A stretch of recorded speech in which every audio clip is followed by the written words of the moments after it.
Le Seigneur nous a dit de lui faire confiance. Et c'est lui qui fait. Donc, on présente la chose et Dieu fera ce qu'il a à faire. Notre sujet de ce soir, après le sujet que nous avons eu hier soir, nous avons vu qu'il était temps de se vêtir. D'accord? Il était temps de mettre la robe de justice que Jésus nous a préparée. Alors ce soir, puisque Dieu a préparé la robe, puisque la grâce a été réalisée par Jésus, alors comment cette grâce devient réalité dans ma vie? Et c'est là ce qui nous intéresse.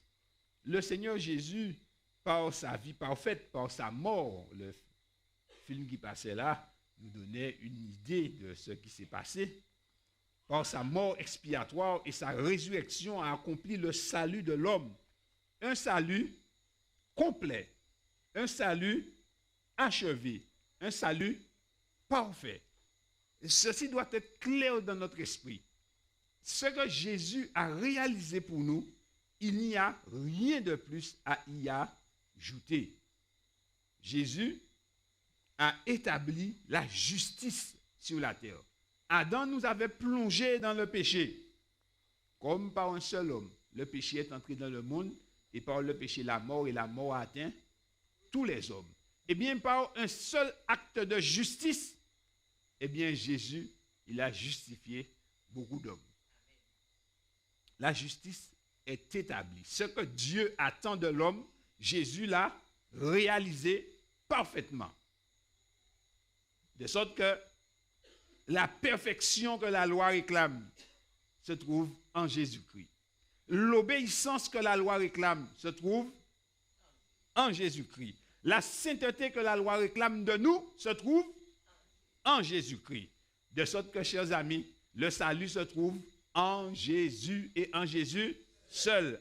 Acte 4 et le verset 12. Il n'y a de salut en aucun autre, car il n'y a sous le ciel aucun autre nom qui a été donné parmi les hommes par lequel nous devrions être sauvés. Quel que soit le nom qu'on peut invoquer, le salut ne se trouve pas dans ce nom-là. Le salut se trouve uniquement dans le nom de Jésus. Car seul Jésus a réalisé la justice que Dieu attend de l'homme sur la terre. Et alors, ce qui était impossible aux hommes, Dieu l'a réalisé en Jésus-Christ, notre Seigneur et notre Sauveur. Dès maintenant, et c'est ça la bonne nouvelle, tout fils d'Adam qui le veut, peut devenir, par Jésus-Christ, un enfant de Dieu obéissant. Alors comment cela? Selon Éphésiens 2 et le verset 8, voici ce que déclare la parole de Dieu. Éphésiens chapitre 2 et le verset 8.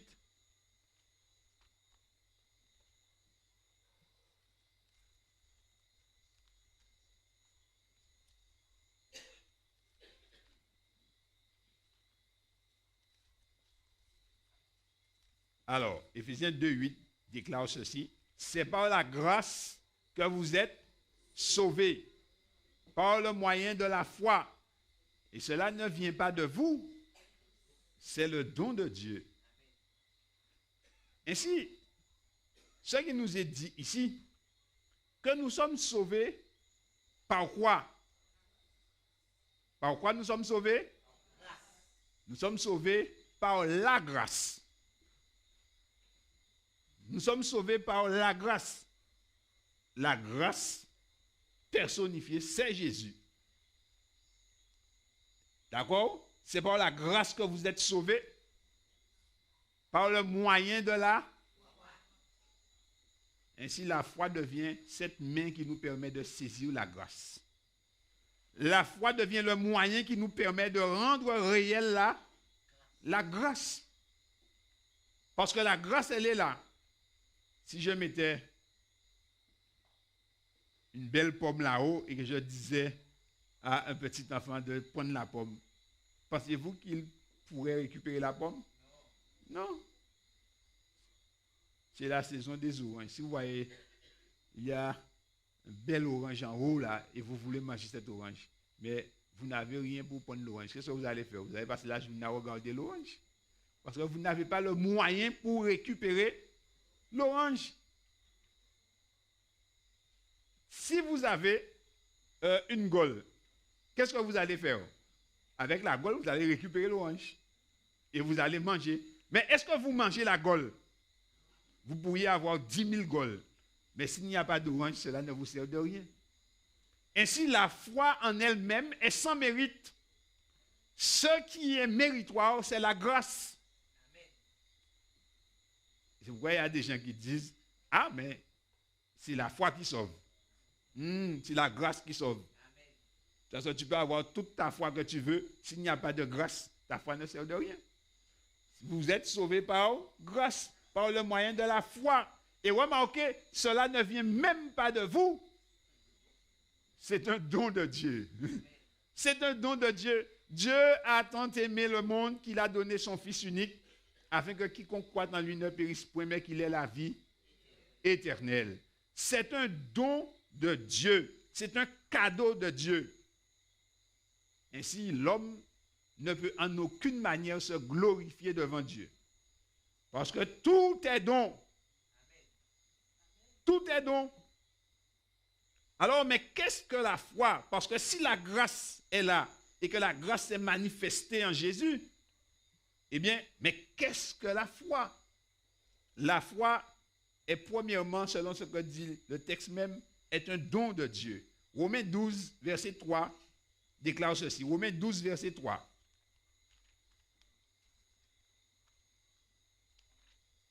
Romains 12 et le verset 3.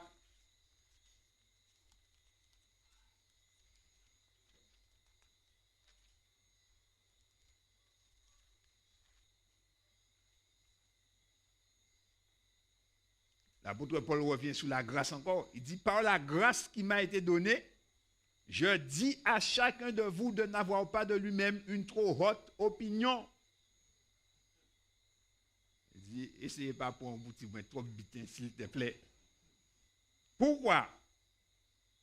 Mais de revêtir des sentiments modestes selon la mesure de foi que Dieu a départie à chacun.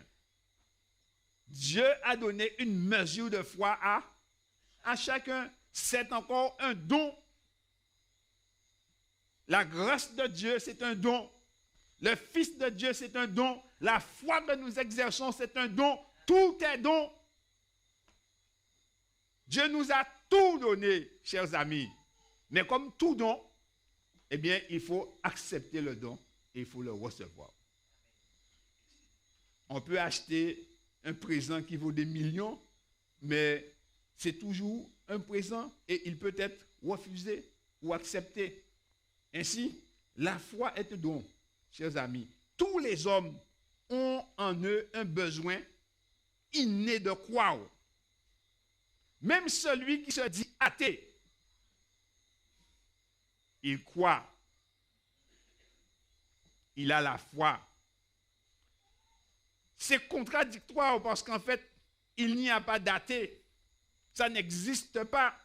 Ceux qui se disent athées n'ont pas encore sondé les profondeurs de ce qu'ils disent. Parce qu'en disant « je suis athée », ils se contredisent eux-mêmes.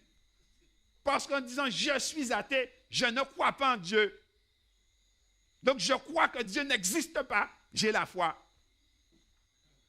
J'ai une mesure de foi, mais je ne l'exerce pas envers mon Créateur. Je l'utilise pour renier mon Créateur, mais j'ai la foi. Dieu m'a donné une mesure de foi. Lorsque nous partons en voyage, personne ne va vérifier si celui qui conduit le bateau, il a bien passé son examen. Lorsque nous entrons dans la clinique pour nous faire opérer, personne ne va demander au médecin, mais est-ce que vous avez vos diplômes? On croit. On croit. On a la foi. La foi se trouve dans l'homme et la société fonctionne comme cela. Parce que nous n'allons pas vérifier tout ce qui se passe. Le gars écrit sur son moteur diesel et tu le crois. Il aurait bien pu se tromper d'étiquette. Mais on s'est dit, on lui fait confiance. Mais quand Dieu nous dit quelque chose, nous disons, est-ce que c'est vrai? Et pourtant, la foi vient de Dieu. Tous les hommes ont la foi. Mais seulement, elle s'exerce dans différentes choses et dans différentes directions. On peut mettre sa foi dans des idées philosophiques. On peut mettre sa foi dans l'homme. On peut mettre sa foi dans son mari, dans sa voiture, dans ses biens. On peut mettre sa foi aussi dans celui qui nous a donné le don, c'est-à-dire le Créateur. Ainsi, la foi est un don. Deuxièmement, la foi nous dit, la foi est définie par la Bible comme étant une assurance. Hébreux 11, verset 1. Hébreux 11 et le verset 1er. Voici ce qu'il est dit. Or, la foi est une ferme assurance des choses qu'on espère, une démonstration de celles qu'on ne voit pas. La foi est une ferme assurance des choses qu'on espère, une démonstration de celles qu'on ne voit pas. La foi rend réel pour nous ce qui n'est pas réel aux yeux des autres. Quand vous dites à votre enfant, si tu restes gentil, je vais t'emmener un bonbon. Il reste gentil toute la journée parce que pour lui, il voit déjà le bonbon. Et si vous n'emmenez pas le bonbon, vous allez lire une déception sur son visage. Parce que le bonbon était déjà réel pour lui. Il se léchait déjà les babines.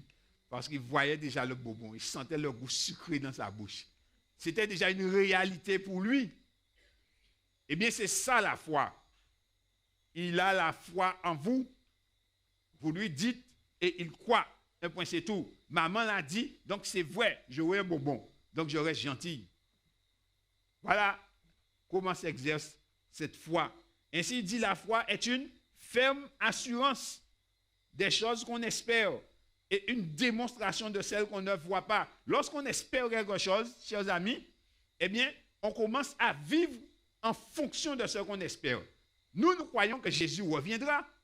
Et c'est pour ça que nous menons une vie en harmonie avec la parole de Dieu. Si nous ne croyons pas, eh bien, nous vivrions notre vie. Mais c'est parce que nous croyons que Jésus reviendra un jour que nous vivons ainsi. Parce que nous croyons que c'est une vie juste. Si nous ne croyons pas, eh bien, rien ne nous oblige à faire cela. Mais puisque Jésus revient et puisque nous sommes conscients qu'il y a une réalité, nous vivons en fonction de cette réalité. Quand nous venons ici, eh bien, nous nous tenons d'une manière pieuse. Pourquoi? Parce que nous sommes conscients que dans cette assemblée, il y a des anges. Nos yeux ne voient pas les anges, mais cette réalité est vraie pour nous. Donc, nous agissons en fonction de cette réalité. Et il est clair pour voir ceux qui n'ont pas vraiment la conscience qu'il y a quelqu'un dans l'assemblée avec nous. Ils n'arrivent pas à agir de cette manière. On agira avec la légèreté, mais celui qui a cette ferme assurance que Dieu est ici, alors automatiquement, il a une sainte crainte de Dieu, il se tient comme en présence de Dieu. Si on va à l'Élysée, ou bien même pas à l'Élysée, si on nous invite dans le bureau du président de la région, parce que nous sommes en face d'un personnage politique, nous allons nous tenir d'une certaine manière. Mais parce que nous le voyons, eh bien, la foi nous permet de voir Dieu. Et donc, nous sommes conscients que Dieu est là et nous agissons. Alors, la foi que Dieu réclame se compose de 3 éléments. Premier élément, c'est un élément intellectuel, la croyance. Nous croyons, nous connaissons, donc nous pensons, nous disons, ok, c'est vrai. Deuxième élément, un élément sentimental, la confiance. Il faut croire lorsqu'on découvre, on entend, eh bien, on a confiance. Et il y a un troisième élément, un élément de la volonté, c'est l'obéissance. Croyance, confiance, obéissance. Voilà la foi. La foi est donc l'acte de l'homme total, intelligence, cœur et volonté. Lorsque je dis j'ai la foi, eh bien je dis croyance, confiance, obéissance. Si je dis croyance, confiance, il n'y a pas d'obéissance, alors ce n'est pas encore la foi. On est peut-être dans le chemin, mais ce n'est pas encore la foi.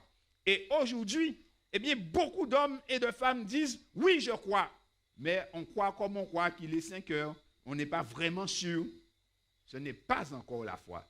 c'est la croyance, simplement. Parce que, chers amis, la foi, c'est l'acte de l'homme total. Lorsque l'on croit, l'intelligence, le cœur, la volonté, tout s'engage vis-à-vis de Dieu. La Bible mentionne une sorte de foi totalement inutile. Et on va lire ce texte dans Jacques chapitre 2 et le verset 19. Jacques 2, verset 19. Jacques chapitre 2 et le verset 19.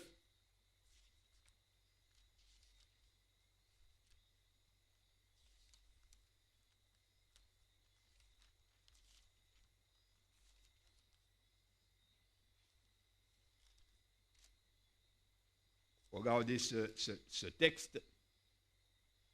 Il est dit, tu crois qu'il y a un seul Dieu? Nous croyons tous cela. Oui ou faux? Il dit, tu fais bien. C'est déjà une bonne chose. Il dit, mais Jacques fait remarquer, il dit, attention, les démons le croient aussi. Donc, les démons aussi, ils ont une forme de foi, ils croient. Mais qu'est-ce qui se passe? Il dit, et ils tremblent. Pourquoi ils tremblent? Parce qu'ils n'ont ni confiance, ni obéissance. Ils ont la croyance, mais il n'y a pas de confiance et il n'y a pas d'obéissance. Et comme ils connaissent Dieu et ils savent qu'est-ce qui leur arrivera à la fin des temps, et que leur châtiment est déjà une réalité pour eux, eh bien, ils tremblent. Et chaque fois qu'un démon voyait Jésus, il disait, es-tu venu pour nous tourmenter avant le temps? Parce qu'il y a un temps pour qu'ils soient tourmentés aussi. Et aussi, ils ont un temps où ils seront tourmentés. Aujourd'hui, ils nous embêtent. Mais ils savent très bien qu'il y a un temps, et ce temps-là est réel, c'est total dans leur esprit continuellement. Alors c'est pourquoi ils tremblent. Alors nous ne devons pas exercer une telle foi, parce que ça c'est une foi inutile. Il dit, tu crois, donc notre foi doit comporter ces trois choses, la croyance, la confiance et l'obéissance, afin que nous ne puissions pas ressembler à ces révoltés. Alors, pourquoi donc la foi est-elle si nécessaire? Et pourquoi la Bible insiste-t-elle sur la foi? Dans Hébreux chapitre 11 et le verset 6, Hébreux chapitre 11 et le verset 6, ce soir nous avons des textes de manière à ce que nous puissions comprendre la chose, car c'est très important. Hébreux 11 verset 6, il est dit, « Or, sans la foi, il est impossible de lui être agréable, car il faut que celui qui s'approche de Dieu croit que Dieu existe et qu'il est le rémunérateur de ceux qui le cherchent. » Il faut qu'il croie que c'est Dieu qui récompense ceux qui le cherchent. Sans la foi, il est impossible de lui être agréable. C'est la foi qui nous permet d'être agréable à Dieu. Alors, chers amis, comment la foi nous permet d'être agréable à Dieu? Eh bien, la foi va nous mettre en harmonie avec la volonté de Dieu. La foi nous permet d'être en harmonie avec la volonté de Dieu. Et ainsi, nous devenons agréables aux yeux de Dieu. Aux Juifs qui demandaient à Jésus, que faut-il faire pour faire l'œuvre de Dieu? Alors le Sauveur répondait ceci, Jean 6, 29. Jésus leur disait, Jean 6, 29, l'œuvre de Dieu, c'est que vous croyez. L'œuvre de Dieu, c'est que vous croyez. Autrement dit, que vous ayez foi en Dieu, au travers de Christ. Dieu ne demande pas beaucoup de choses. Qu'est-ce que Dieu demande? Dieu dit, l'œuvre de Dieu, c'est que vous... Parce que nous recevons le don de Dieu par la foi. C'est par la grâce que vous êtes sauvés, par le moyen de la foi. Il ne nous est pas demandé de faire des œuvres. Il nous est simplement demandé de croire. Même un petit enfant peut faire cela. Même un petit enfant peut faire cela. De croire. L'œuvre de Dieu, c'est que vous croyez. Jean 8, 34. Jésus dit, si vous ne croyez pas ce que je suis, vous mourrez dans vos péchés. Si vous ne croyez pas ce que je suis, vous mourrez dans vos péchés. Parce que l'œuvre de Dieu, c'est que vous croyez. Et Marc chapitre 16 dit, eh bien, celui qui croira qu'est-ce qu'il va faire? Il se fera baptiser et il sera sauvé. Pourquoi il se fait baptiser? Parce qu'il croit. L'œuvre de Dieu, c'est que vous croyez. C'est par la foi que nous sommes agréables à Dieu. Dans Jean 6 et le verset 30, Jésus dit aux gens, mais si vous ne voyez pas des miracles, vous ne croyez pas. Si vous ne voyez pas des miracles, vous ne croyez pas. Aujourd'hui encore, il en est de même. Beaucoup de gens se fondent sur les miracles. À partir du moment qu'ils voient des œuvres merveilleuses, des œuvres surnaturelles, on ne cherche pas à savoir quelle est l'origine de ces œuvres et quelle est la puissance qui se manifeste derrière ces œuvres. Mais on fonde sa foi sur des manifestations miraculeuses. Dieu dit, attention, attention, car Jésus a averti que les œuvres miraculeuses peuvent être faites par les démons aussi. Et que Satan lui-même se déguise en ange de lumière. On oublie souvent ce côté-là. Parce que lorsqu'on voit des manifestations, mais Satan guérit. Chers amis, Satan guérit. Satan délivre. Quoique cette délivrance, c'est une fausse délivrance. Parce qu'en fait, les démons ne luttent pas contre les démons. C'est un jeu de scène pour tromper les humains. Mais les humains qui regardent, eh bien, ils voient, ils disent « Pouh !» Et remarquez que ceux qui font ce genre de prodiges sont plutôt adorés que Jésus. Mais ce n'est pas ce que Jésus nous enseigne. Jésus nous dit que le témoignage des Écritures à lui seul suffit pour étayer notre foi. Le témoignage des Écritures seul suffit pour étayer notre foi. Et c'est pourquoi, chers amis, il nous est dit que la foi vient de ce qu'on et ce qu'on entend vient de la parole de Christ. Romains 10, verset 17, un texte que nous allons lire. Romains 10, verset 17. La foi vient de ce qu'on entend et ce qu'on entend vient de la parole de la parole de Dieu, de la parole de Christ. Il dit ainsi la foi vient de ce qu'on entend et ce qu'on entend vient de la parole de Christ. Pourquoi? Parce que c'est par la parole de Dieu que Dieu nous révèle sa volonté. Et quelle est la volonté de Dieu? Eh bien, c'est que nous croyons en celui qu'il a envoyé, en son Fils, Jésus-Christ. Les amis, Jésus a dit, Jean n'a fait, les hommes du temps de Jean-Baptiste, ils ont dit, Jean n'a fait aucun miracle. Mais tout ce qu'il a dit était vrai. C'est l'esprit de vérité. C'est ce qui est essentiel, c'est de marcher dans la vérité de Dieu. Or, la vérité de Dieu se trouve dans sa parole. Dans sa parole.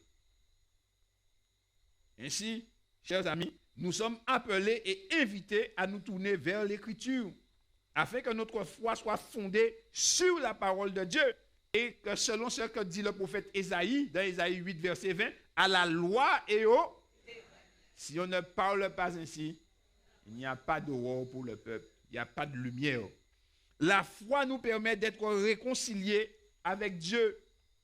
Lorsque nous avons la foi nous met en harmonie avec Dieu. Nous sommes réconciliés avec Dieu. Romains 5 et le verset 1 à 5. Romains 5, verset 1 à 5.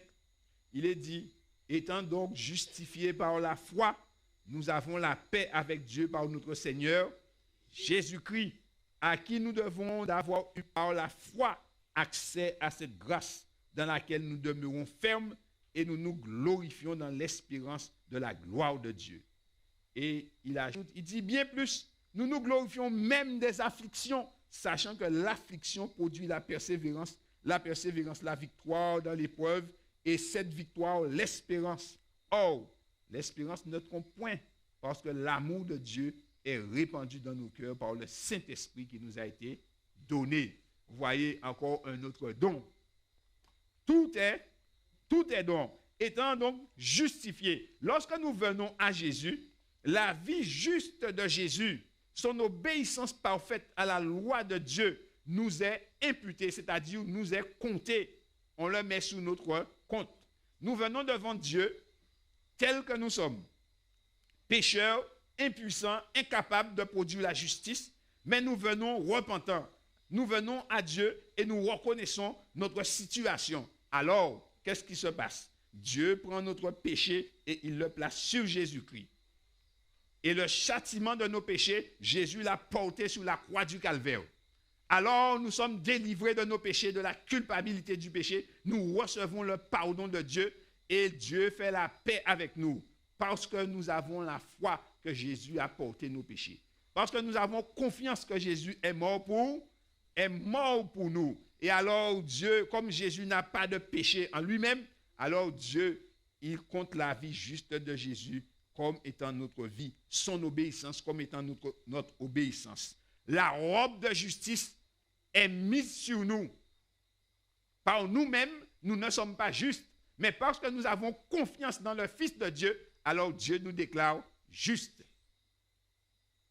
Et c'est là, chers amis, que nous sommes des hommes et des femmes sauvés.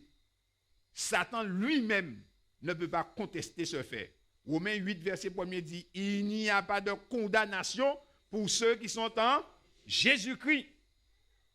Parce que lorsqu'il vient devant l'enfant de Dieu, eh bien la robe de justice lui dit, voilà. Et c'est pourquoi Satan essaie de nous convaincre que nous ne sommes pas bons, que tu es pécheur, mais tu as péché. Qu'est-ce que tu fais là? Mais oui, il veut enlever dans notre esprit que nous avons la robe de justice, mais nous pouvons lui dire, oui, c'est vrai que nous sommes comme ça. Et la robe de justice, il ne nous en parle pas. Ah, parce que devant la robe de justice, il n'y a pas de condamnation. Chers amis, c'est un don ineffable de Dieu. Et Dieu a donné son Fils pour que nous autres qui n'avions pas de justice, que nous puissions avoir la justice. La foi nous permet d'être déclarés fils et filles de Dieu par la foi. Galates 3 et le verset 26. La foi nous permet d'être déclarés fils et filles de Dieu. Nous sommes réconciliés avec Dieu. C'est comme si que Dieu et nous, on était fâchés à cause du péché. Mais maintenant, eh bien, par la foi, Dieu a enlevé le péché entre lui et nous.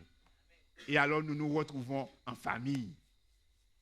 Je ne sais pas si vous êtes en train de saisir ce que je suis en train de dire, mais si vous dormez, réveillez-vous, parce que ça, c'est une bonne nouvelle.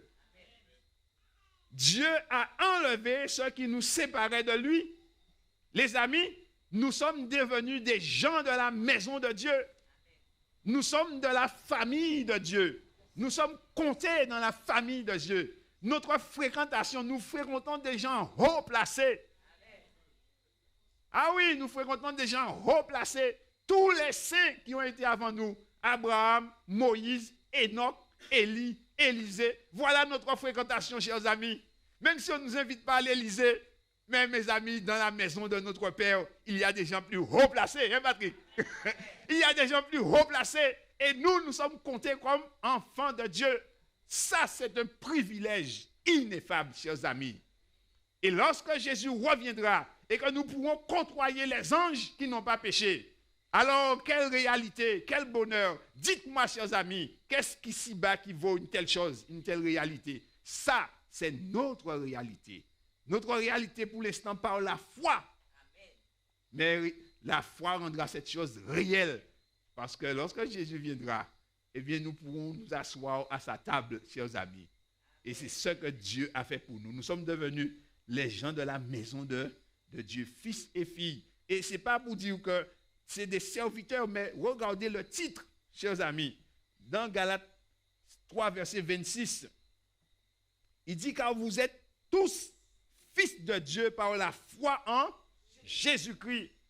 Nous ne sommes pas un petit serviteur à côté, hein? Fils de Dieu. Amen, amen, amen. Pesons le mot fils de Dieu. Si le monde ne nous connaît pas, mais en haut, on nous connaît. On est estimé. Sur la terre, on n'est pas tellement estimé, mais ce n'est pas là le problème. Mais Christ nous estime, nous sommes estimés parce que nous avons du prix. Et nous avons coûté cher à Dieu. Et Dieu, il tient à nous. Le Père nous aime comme il aime Jésus. Le Père nous aime comme il aime Jésus. Ça, c'est quelque chose d'extraordinaire. La foi nous conduit à l'obéissance, tandis que nous réjouissons du privilège d'être fils de Dieu. Alors, voyant l'amour de Dieu pour nous, eh bien, nous aussi, nous voulons plaire à notre papa. Alors, qu'est-ce que nous faisons? Eh bien, nous cherchons à lui faire plaisir. Apocalypse 14, verset 12. Apocalypse 14, verset 12. Il est dit, c'est ici la persévérance des saints qui gardent les commandements de Dieu et la foi de Jésus. Alors, nous persévérons dans l'obéissance et nous gardons les commandements de Dieu, mais tous les commandements de Dieu. Et nous marchons dans la foi à l'exemple de Jésus. C'est ici la persévérance des saints. Chers amis, notre foi nous conduit à obéir à Dieu. Et pourquoi nous faisons tout cela? Eh bien, c'est pour arriver au but ultime de la foi. Et quel est le but ultime de la foi? 1 Pierre 1 et le verset 9. 1 Pierre 1, verset 9. Voilà le but ultime de la foi.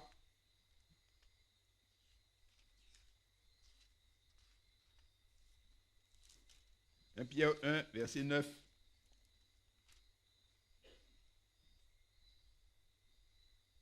Il est dit, parce que vous obtiendrez le salut de vos âmes pour prix de votre foi. Vous obtiendrez le salut de vos âmes pour prix de votre foi. Les amis, rien ne sera plus beau que d'être avec Jésus pendant l'éternité. Rien ne sera plus grand que d'être avec Jésus pour l'éternité. Aujourd'hui, chers amis, nous venons dans un lieu ainsi. Et ça n'a pas l'air de grand-chose. Mais ne vous inquiétez pas de ça. Ce n'est pas là l'essentiel. Quand Christ viendra, alors notre gloire apparaîtra.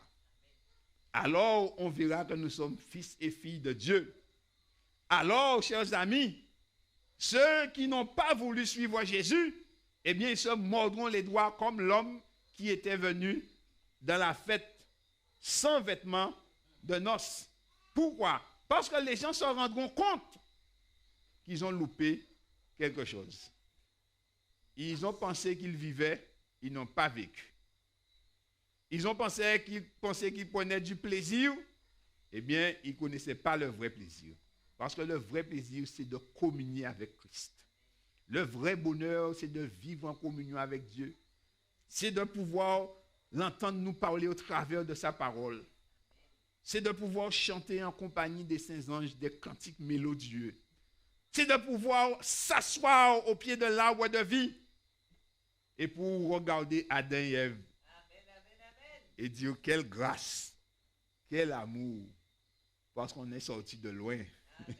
Et ça, chers amis, rien ne peut remplacer cela. Ainsi, notre foi, le prix de notre foi, ce sera le salut de nos âmes. Dieu nous appelle, chers amis, à triompher par la foi. Et cela est possible, parce que la parole de Dieu déclare ceci. 1 Jean 5, verset 4. 1 Jean 5 et le verset 4. 1 Jean 5, verset 4. Il est dit, parce que tout ce qui est né de Dieu triomphe du monde. Et la victoire qui triomphe du monde, c'est quoi? C'est notre foi. Chers amis, sans la foi, il est impossible de lui être agréable. Sans la foi, il est impossible de remporter la victoire sur le monde. Parce que pour triompher, il faut remporter la victoire sur ces trois choses, le monde, la chair et le diable. Or, la foi triomphe de tous. Mais la foi a trois éléments. La croyance, la confiance et l'obéissance. S'il manque un élément, la foi n'est pas complète.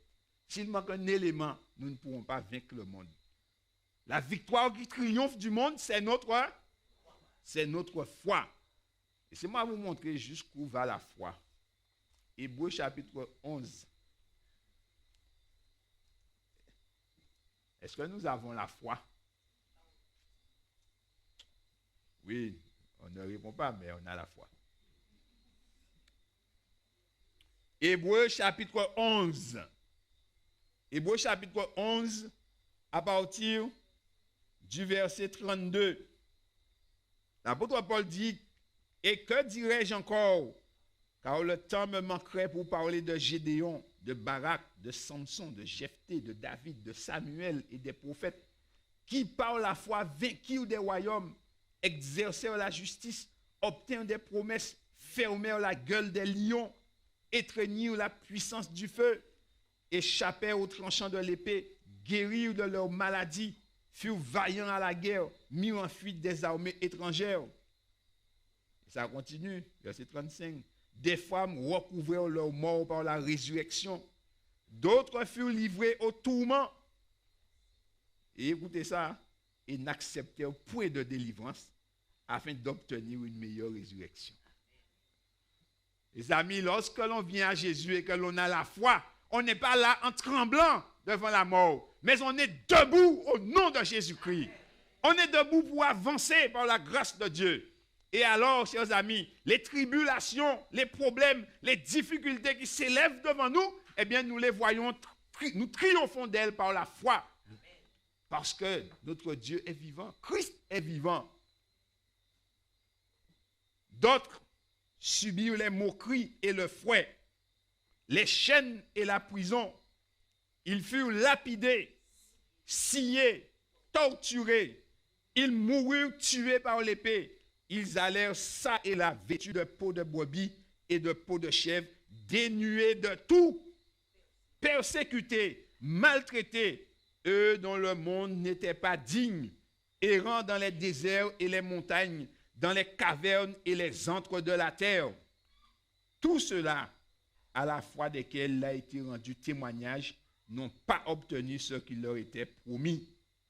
Pourquoi? Dieu ayant en vue quelque chose de meilleur pour nous, afin qu'il ne parvinsse pas sans nous à la perfection.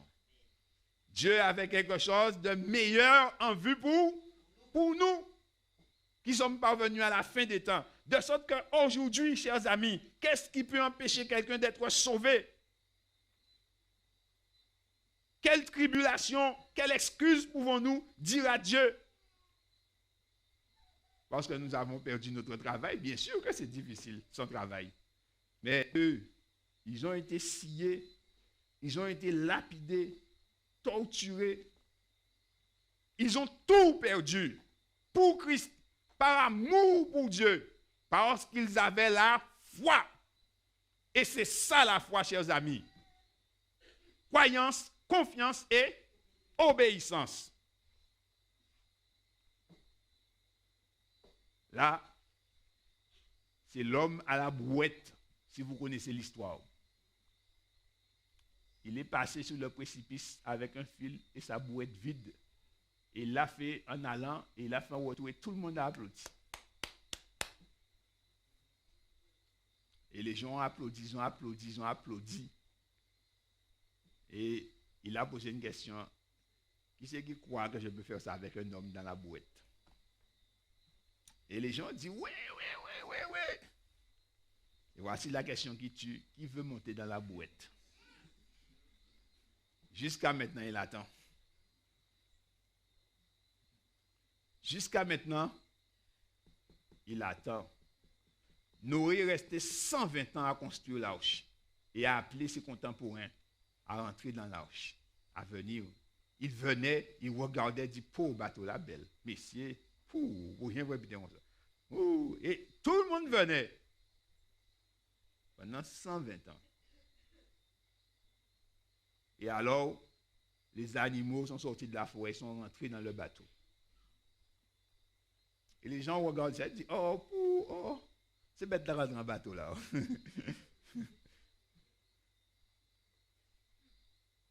Les bêtes sortent de la forêt et rentrent dans le bateau. Mais eux, ils regardent les bêtes qui rentrent dans le bateau. Le bateau a été construit pour eux.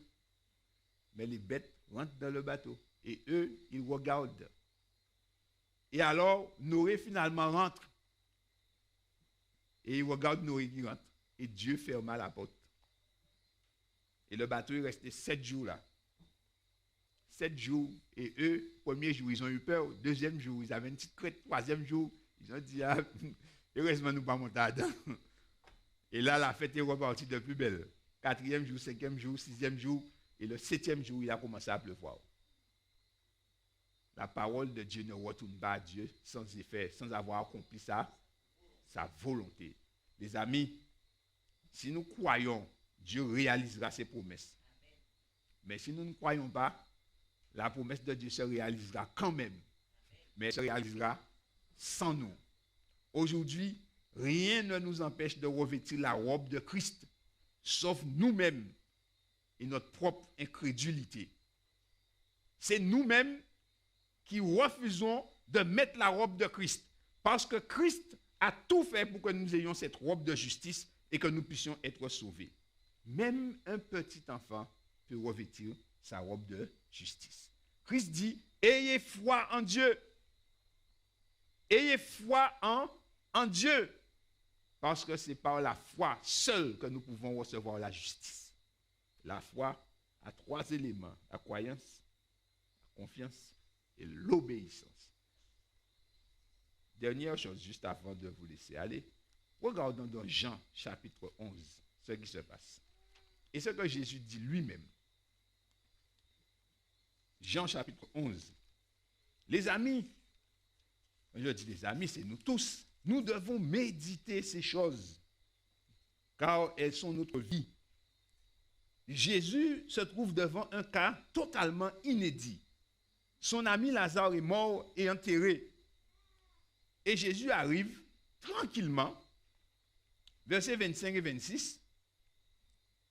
La sœur du mort lui dit, déjà, elle lui dit, mais je sais qu'il va ressusciter. Jésus dit, ton frère va ressusciter. Et elle dit, oui, au dernier jour. Et Jésus affirme quelque chose.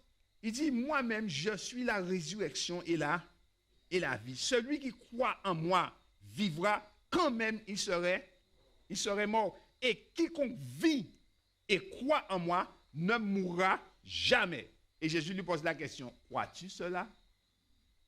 Et il faut répondre à la question. Et qu'est-ce qu'elle va dire? Verset 27, elle dit, oui Seigneur. Écoutez, qu'est-ce que Jésus lui demande? Jésus lui dit, est-ce que tu crois que celui qui a la foi en moi vivra même s'il est mort? Elle ne répond pas sur ce que Jésus dit. Elle lui dit, oui Seigneur, je crois que tu es le Christ, le Fils de Dieu qui devait venir dans le monde. En disant cela, elle reconnaît Jésus comme Sauveur et Seigneur. C'est ce que Jésus voulait que les Juifs reconnaissent. Si vous ne croyez pas ce que je suis, vous mourrez dans vos péchés. Et là, elle témoigne de sa foi, elle confesse sa foi au Fils de Dieu. Et alors, cette même fille qui vient de confesser la foi, verset 39, alors Jésus dit, ôtez la pierre du tombeau. Alors, elle-même, elle dit à Jésus, la sœur du mort lui dit, Seigneur, il sent déjà, car il y a 4 jours qu'il est là. Elle vient de dire, tu es le Fils de Dieu. Et elle dit à Jésus, mais Seigneur, mais il sent déjà. Pourquoi? Parce que pour elle, elle voit que c'est une chose qui est impossible. Comment un pécheur peut devenir un saint? C'est impossible. Mais Dieu dit oui, c'est possible. Nous sommes tous des morts spirituels. Et nous sentons déjà, chers amis, nous sentons déjà, et l'odeur de notre corruption, ce sont les œuvres que nous produisons. Nous produisons des œuvres qui sont à l'encontre de la parole de Dieu. Nos œuvres témoignent contre nous. L'égoïsme, l'orgueil, tout cela témoigne contre nous. Et alors, Jésus rappelle tout de suite à Marthe, il dit, ne t'ai-je pas dit que si tu crois, tu verras la gloire de Dieu? Oui, le mort sent déjà. Oui, nous sommes morts par nos offenses et par nos péchés. Mais il dit, si tu crois, tu verras la gloire de Dieu. Si tu crois dans le Fils de Dieu, alors tout devient possible. Et alors, ils ôtèrent donc la pierre. Il nous faut ôter la pierre qui nous empêche de passer. Il nous faut ôter la pierre de l'incrédulité. Le raisonnement humain qui dit que non, cela ne peut pas avoir lieu. Alors que Jésus dit, ôtez la pierre. Donc, il nous faut enlever la pierre, chers amis. Quelle est la pierre qui nous empêche de croire en Jésus-Christ? Quelle est la pierre qui empêche Jésus de faire son œuvre au-dedans de nous pour que nous puissions être à la table de Dieu lorsqu'il reviendra? Finalement, il est dit, ils ôtèrent la pierre et Jésus leva les yeux en haut et dit, Père, je te rends grâce de ce que tu m'as exaucé. Pour moi, je savais que tu m'exauces toujours, mais j'ai parlé à cause de la foule qui m'entoure afin qu'ils croient que c'est toi qui m'as envoyé. Le problème, c'est qu'ils devaient croire que c'est Dieu qui avait envoyé Jésus. Ils devaient croire ce que Jésus était. Et une fois que cela a été fait, chers amis, voilà ce qu'il en est du mort. Ayant dit cela, il cria d'une voix forte, Lazare, sors! C'est ce que Jésus voulait faire. Tandis qu'ils étaient en train de discuter, est-ce qu'on enlève la pierre, est-ce qu'on n'enlève pas la pierre? Et remarquez, et le mort sortit les pieds, les mains liées de bandes et le visage enveloppé d'un linge. Jésus leur dit, déliez-le et laissez-le aller. Chers amis, quand Jésus nous prend en main, quel que soit le péché qui nous lie, Jésus nous délie. Quel que soit le voile qui est sur notre visage, Jésus l'enlève par la grâce de Dieu. Parce qu'en Jésus se trouve le salut, la victoire, la délivrance, la sanctification. Tout se trouve en Jésus-Christ. Mais il nous faut avoir foi en Dieu. Et c'est pourquoi Jésus dit, ayez foi en Dieu. La foi comporte 3 éléments. La croyance, la confiance et l'obéissance. La question ce soir, avons-nous la foi en Jésus? Pendant que nous allons réfléchir à ça chez nous, nous allons nous reposer, nous aurons tout jeudi pour réfléchir et pour savoir où est-ce que nous mettons cette foi, est-ce que nous l'acceptons? Et nous viendrons ici vendredi soir par la grâce de Dieu. Nous allons prier et nous allons avoir un autre sujet. Et le sujet de vendredi, c'est attention, tenue correcte à l'entrée. C'est ça le sujet. Donc nous allons chanter notre chantème et nous allons prier.